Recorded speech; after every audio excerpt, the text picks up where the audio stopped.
जी, कैसे हैं आप सब? बढ़िया। हम अपना सेकंड चैप्टर पढ़ रहे थे कि सूक्ष्म जीव जो होते हैं वह हमारे लिए उपयोगी होते हैं। जो सूक्ष्म जीव उपयोगी होते हैं, हमारे काम के होते हैं, उन्हें तो हम मित्र कहते हैं, और जो काम के नहीं होते उन्हें शत्रु कहा जाता है। जो हमें नुकसान पहुंचाते हैं वो हमारे शत्रु हुए। तो सूक्ष्म जीवों के उपयोग पढ़ रहे थे। सूक्ष्म जीव किस प्रकार हमारे लिए उपयोगी हैं, किस प्रकार हमारे लिए काम में आते हैं, इसमें पढ़ेंगे। अगला पढ़ेंगे पर्यावरण का शुद्धिकरण। पर्यावरण का शुद्धिकरण। पर्यावरण का शुद्धिकरण करने में भी जो ये सूक्ष्म जीव हैं ये काम में आते हैं। कैसे करते हैं पर्यावरण का शुद्धिकरण? तो एक अपने पास एक प्रैक्टिकल है, क्रियाकलाप करेंगे, उस क्रियाकलाप के द्वारा समझेंगे। 2 गमले ले लें। ये समझाने के लिए मैं इस साइड समझा रहा हूँ। मान लो 2 गमले ले लिए, ठीक है। 2 गमले, ये पेड़ लगा हुआ है इसके ऊपर ऐसे, दूसरा गमला, ठीक है, और इस पे ये पेड़ लगा हुआ है। एक गमले में अपन क्या डाल रहे हैं? एक गमले में तो पौधे का कचरा डालते हैं, जैसे सूखी पत्तियां, पौधे की सूखी पत्तियां, कागज भी डाल सकते हैं। कागज भी किससे बनते हैं? पेड़ पौधों से ही बनते हैं कागज। सूखी पत्तियां, कागज, या अपना जो घरेलू कचरा है ना, जैसे खाना बनाते हुए अपने सब्जियों के छिलके वगैरह, ये सब एक तो डाला इस गमले में। इस गमले का नाम है गमला ए और ये गमला बी। इसमें क्या डालते हैं? कांच की बोतल है घर पे पड़ी है वो, और प्लास्टिक के खिलौने टूटे हुए वो सब इसमें डाल दिए। इसमें क्या डाले? प्लास्टिक, खिलौने, कांच की बोतलें टूटी हुई, ये सब डाला इस गमले में। अब इन दोनों वस्तुओं को गमले में डालने के बाद काफ़ी दिनों तक, मतलब जैसे 3 या 4 हफ्ते तक, मान लो 25 दिन के बाद वापस देखेंगे तो क्या होगा? ये जो सूखी पत्तियां है ना, ये सूखी पत्तियां, कागज और घरेलू कचरा, ये सब अपघटित हो जाता है, इसके टुकड़े टुकड़े हो जाते हैं और ये पूरी तरह से विघटित हो जाता है। तो इस अपशिष्ट का, इस पादप उत्पाद, जो पादप थे ना, सूखी पत्तियां, कागज, घरेलू कचरा, ये सब पादप उत्पाद होते हैं, पादपों से प्राप्त होते हैं।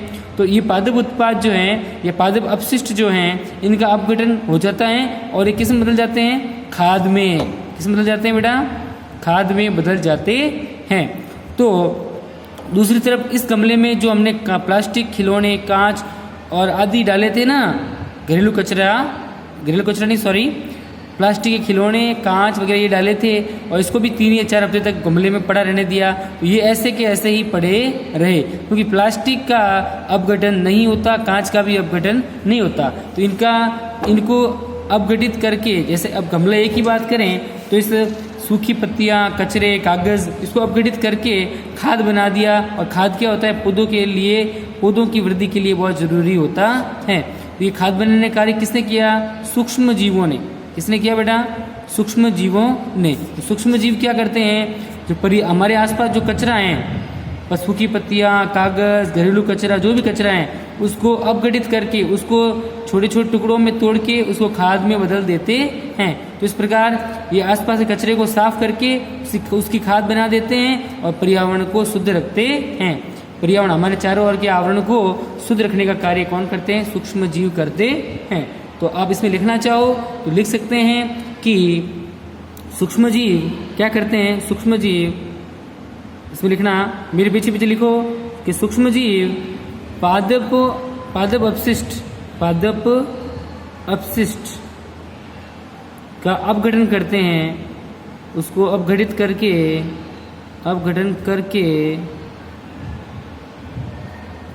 करके उसे खाद में बदल देते हैं। इसे खाद में बदल देते हैं। इस प्रकार क्या होता है? पर्यावरण शुद्धिकरण होता, बदल देते हैं। और दूसरा कार्य क्या होता है?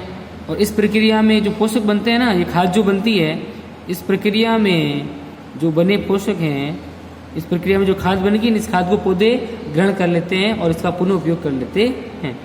तो इस प्रक्रिया में बने पोषक, यानी जो खाद बनी है, तो खाद में क्या होते हैं? NPK, नाइट्रोजन, फास्फोरस, पोटेशियम, ये सब होते हैं जो पौधों की वृद्धि के लिए बहुत ज़रूरी होते हैं। तो इसमें खाद जब बनती है तो इस प्रक्रिया में जो पोषक बनते हैं उनका पौधे पुनः उपयोग कर लेते हैं। पौधे क्या करते हैं, पौधों द्वारा पुनः उपयोग हो जाता है, पौधों द्वारा पुनः उपयोग हो जाता है। ये कार्य कौन करते हैं, ये सूक्ष्म जीव करते हैं। दूसरा कार्य क्या है, सूक्ष्म जीव होते हैं वो क्या करते हैं, जैसे अपने आसपास कोई जानवर मरा हुआ है तो जो मरे हुए और कुछ ऐसे ही सड़ी गली पदार्थ होते हैं ना, जैसे कोई जंतु मर गया या कोई सूखे पादप की पत्तियां हैं, जैसे कोई मान लो वापस वही, जैसे कोई जंतु मरा हुआ जंतु है, जंतु मरा हुआ, या जैसे मान लो पेड़ के नीचे पत्तियां पड़ी रहती हैं, पत्तियां वगैरह ये कचरा जो भी है वो पड़ा रहता है, तो इनका अपघटन कौन करता है, ये भी सूक्ष्म जीव करते हैं। तो जो मरे हुए जीव हैं, आपने देखा होगा कि मान लो कोई गाय मरी हुई पड़ी है तो 2 या 3 दिन बाद देखना वो वहाँ से पूरी तरह से साफ हो जाती है। तो इस मरे हुए जंतुओं का निम्नीकरण कौन करता है, इनको अपघटित करने का कार्य कौन करता है, सूक्ष्म जीव करते हैं।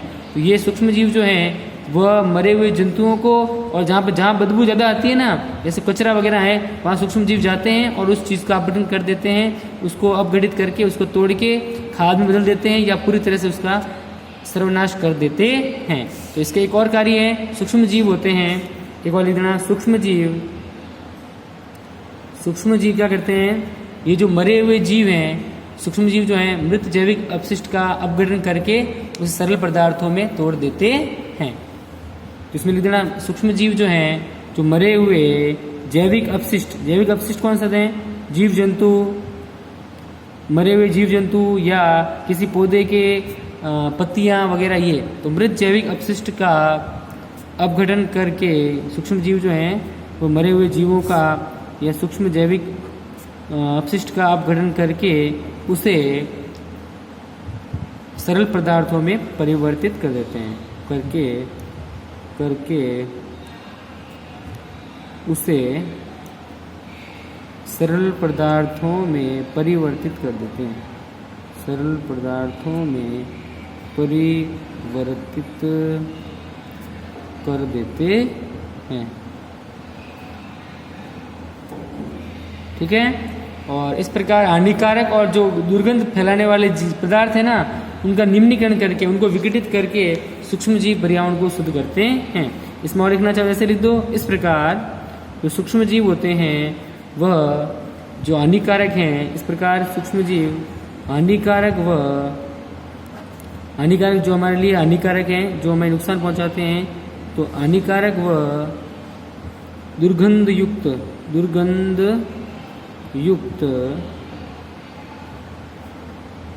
पदार्थों का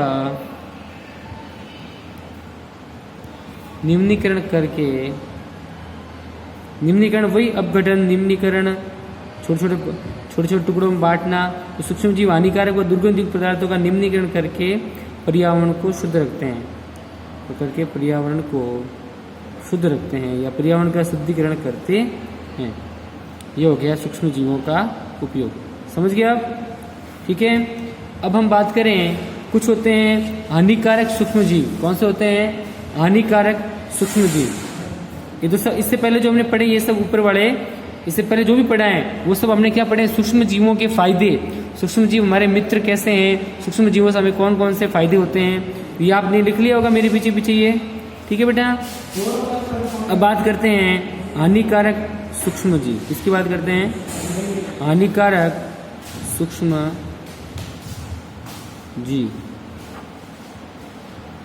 ओके, तो हानिकारक सूक्ष्म जीव कौन से होते हैं? जो हमारे शरीर में रोग फैलाते हैं, उन्हें रोगाणु या रोगजनक कहते हैं। तो वो सूक्ष्म जीव होते हैं जो हमारे लिए घातक होते हैं और हमारे शरीर में रोग फैलाते हैं, या जंतुओं और पौधों में भी रोग उत्पन्न करते हैं। हमें तो करते ही हैं। तो कुछ सूक्ष्म जीव ऐसे होते हैं जो जंतुओं में, जानवरों में भी, मनुष्य में भी और पौधों में रोग उत्पन्न करते हैं। और रोग उत्पन्न करने वाले सूक्ष्म जीवों क्या कहते हैं? रोगाणु अथवा रोगजनक कहते हैं। ठीक है, क्या करते हैं? हानिकारक सूक्ष्म जीव। तो हानिकारक सूक्ष्म जीव में लिखेंगे आप कि सूक्ष्म जीव अनेक प्रकार से हानिकारक होते हैं। तो कुछ सूक्ष्म जीव जो होते हैं, लिखना, कुछ सूक्ष्म जीव जो हमारे में और मनुष्य में भी, जंतुओं में भी बीमारी फैलाते हैं। मनुष्य, जंतुओं व पौधों में रोग उत्पन्न करते हैं, यानी बीमारी फैलाते हैं। पौधों में रोग उत्पन्न करते हैं, उन्हें क्या कहते हैं? इन्हें ऐसे सूक्ष्म जीव क्या कहते हैं? रोगाणु या रोगजनक। ऐसे सूक्ष्म रोगाणु या रोगजनक कहलाते हैं। रोगजनक यानी रोग फैलाने वाले, रोगजनक कहलाते हैं। ओके। कुछ सूक्ष्म जीव मनुष्य, जंतु और पौधों सभी में रोग उत्पन्न करते हैं। ऐसे सूक्ष्म जीव क्या कहलाते हैं? रोगाणु या रोगजनक कहलाते हैं। ये सूक्ष्म जीव क्या करते हैं? भोजन, कपड़े और चमड़े की जो बने हुए वस्तु होती हैं उनको संदूषित करते हैं, उनको दूषित करने का कार्य करते हैं। भोजन को, कपड़े को और चमड़े की बनी जो वस्तु होती है ना, उसको संदूषित यानी गंदा करने का कार्य करते हैं। तो मनुष्य में कुछ रोगकारक सूक्ष्म जीव होते हैं, उनकी बात करेंगे हम। इसमें और लिखना चाहो तो ऐसे लिख दो, कुछ सूक्ष्म जीव होते हैं, कुछ सूक्ष्म जीव क्या करते हैं? वो लोग सूक्ष्म जीव क्या करते हैं? कुछ सूक्ष्म जीव भोजन, कपड़े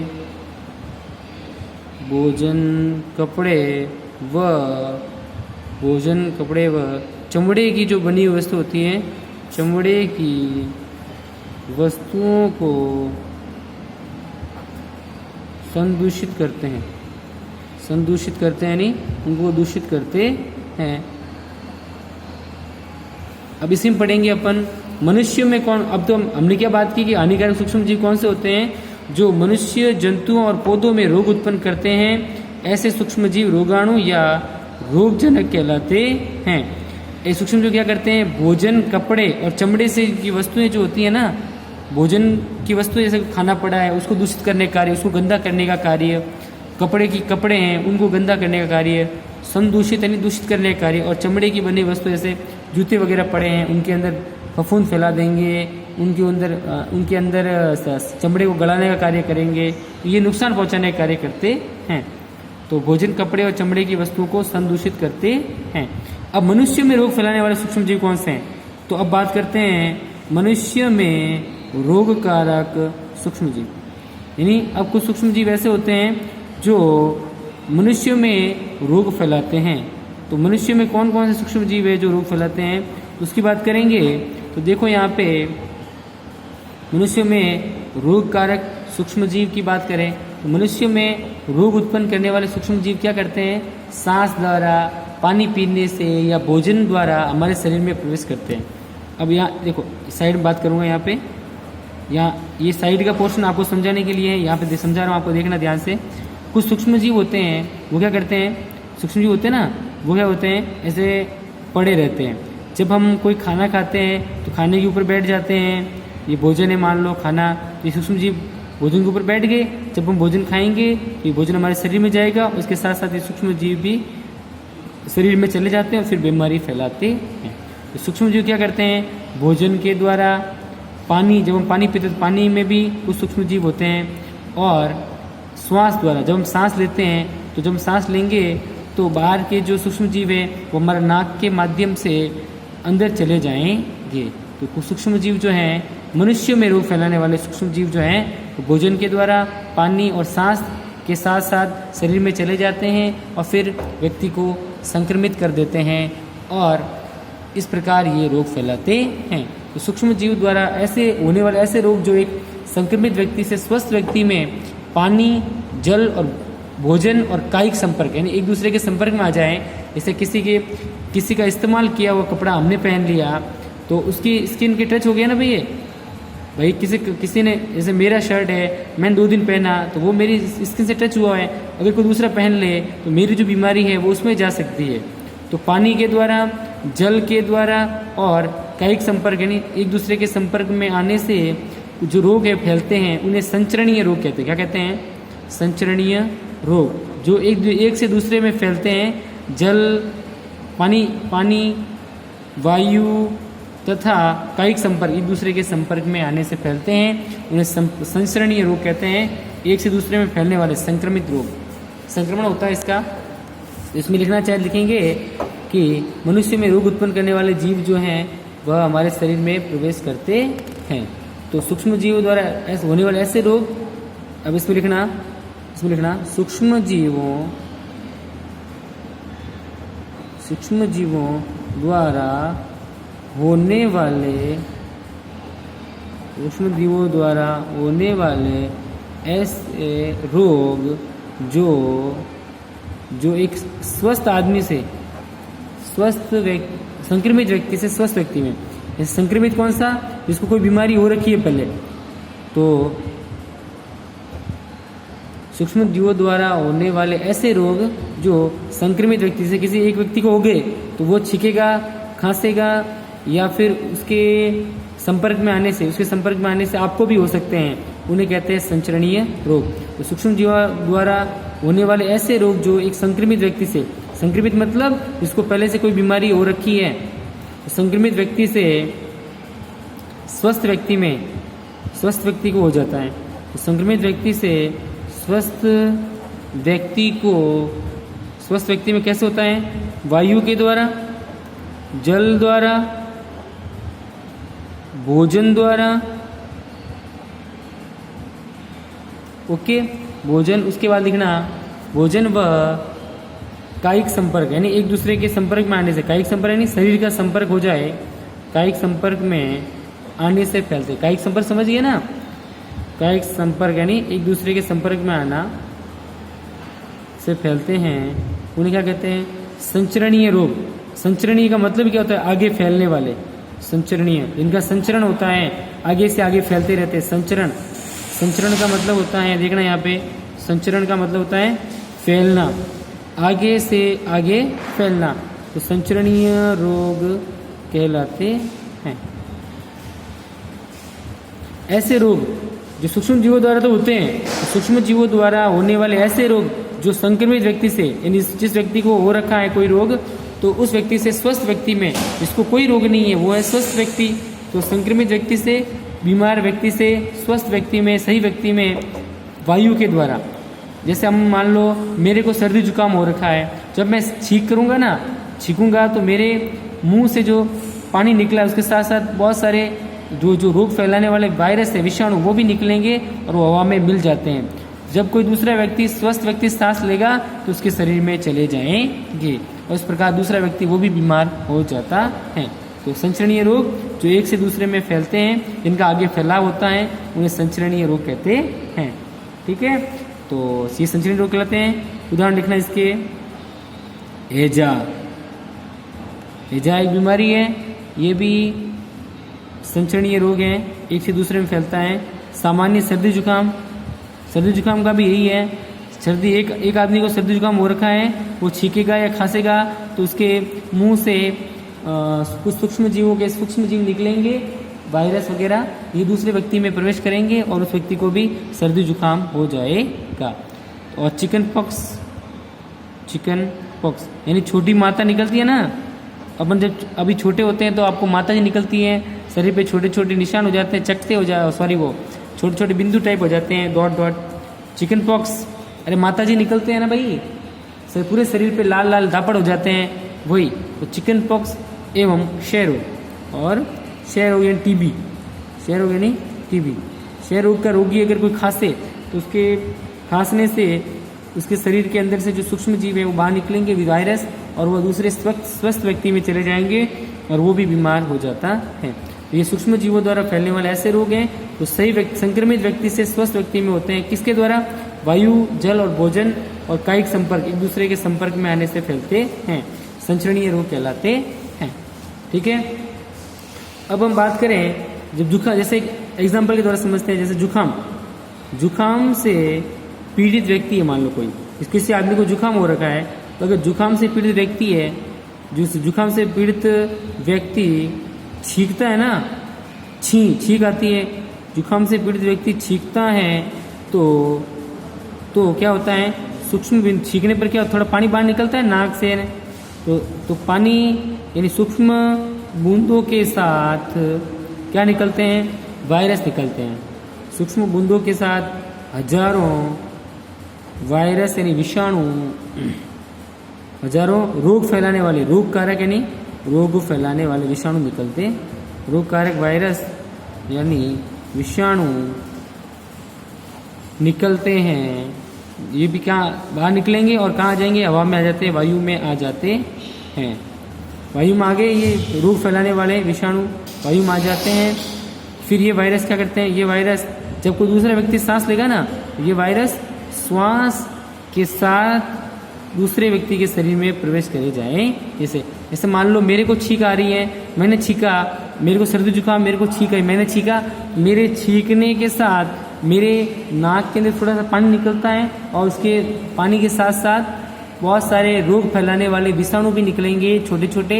और जब कोई दूसरा व्यक्ति सांस लेगा तो वो जो मेरे द्वारा छींका गया, जो मैंने छींक की ना, मेरे छींक के साथ पानी निकला, पानी के साथ निकले रोग फैलाने वाले वायरस, और वो वायरस हवा में घूमते रहते हैं। जब कोई दूसरा व्यक्ति सांस लेगा तो हवा को अंदर लेते ही वो रोग फैलाने वाले रोग कारक हैं, वो दूसरे व्यक्ति के शरीर में चले जाएंगे और वो भी बीमार हो जाएगा। ये होते हैं संचरणीय रोग जो एक से दूसरे में फैलते हैं। ये वायरस, अब जुकाम की बात की, जुकाम होता है तो व्यक्ति छींकता है, छींकने के साथ रोग कारक विषाणु ये भी वायु में आ जाते हैं। और ये वायरस श्वास के साथ ली जाने वाली वायु में, ये वायरस सांस के साथ ली जाने वाली, जब हम सांस लेते हैं तो हवा अंदर लेते हैं, ठीक है कहोगे? श्वास के साथ ली जाने वाली वायु के साथ शरीर में प्रवेश कर जाता है, शरीर में प्रवेश कर जाते हैं और व्यक्ति बीमार हो जाता है। ओके, ठीक है बेटा, आज के लिए इतना ही, कल फिर पढ़ेंगे। ओके बेटा, तो आप घर पे रहें, सुरक्षित रहें और इसको अच्छे से नोट कर लें, ये पूरा, फिर ये यहाँ तक। ओके, इसको नोट कर लेना, वीडियो को आराम से रोक के। कल हम फिर मिलेंगे नई वीडियो के साथ। ओके, आज के लिए इतना ही। Thank you, good bye.